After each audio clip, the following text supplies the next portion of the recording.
So welcome to video 11 in the series 12 guaranteed ways to create a disloyal, disengaged and disheartened team and watch your business die a slow, painful death. Today is a real favorite topic of mine: how to completely ineffectively manage change. So if you really want to screw up any change management process in your team or organization, first of all, you see change as a purely logical thing.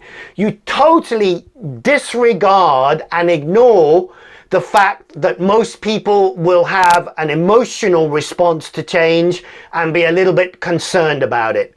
Make sure you never give people a space to share their emotional, their feeling concerns, and you try and bombard people with argumentation and logic. Maybe you can even create a really sexy slideshow of data and PowerPoint slides, which of course is guaranteed to convince people that the change is a good thing. Put a few numbers on it and a little bit of data as well, and that will always override their feelings.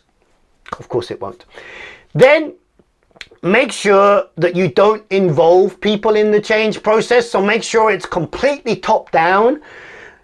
Guaranteed that team members have no sense of ownership or no say in the change, and make sure they don't even know why the change is happening. Make sure that the change is decided somewhere in an ivory tower at head office, probably in a different country, and then you just tell people to do the change because they have to. Don't give them a reason, don't explain why it's happening, and don't involve them in ownership of the change. So impose the changes without any kind of explanation. And when people do resist, and when people do start to, oh, I don't know if this is going to be effective, how is this going to influence my job, what will my role be? As soon as people start to show some kind of concern or resistance, gaslight it. Now, if you watched the previous video, a couple of videos ago in this series, I taught you how to gaslight. You ignore people's emotional states and you use statements like, well, you shouldn't be concerned, or, well, it's not an important question that you ask about how it's going to affect you, or I don't have time to talk about that, or just ignore it completely, you know, in a kind of passive-aggressive way. I also taught how to be passive-aggressive. If you do all of that, you're guaranteed that the change process will not be smooth, it will be ineffective, you'll continue to get resistance to change months into the process, and people will not want to or be motivated to go with the change. Alternatively, you could do the opposite of all of that, which is what I do with my teams and what I teach teams to do.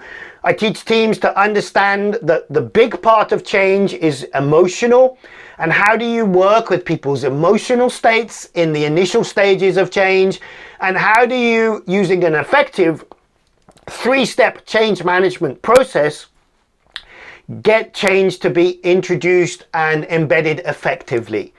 But it's your choice as always. I'm off to respect people in the change process, to understand that emotions play an essential role, and to help people embrace the change by feeling a sense of ownership and responsibility. But like always, it's your choice.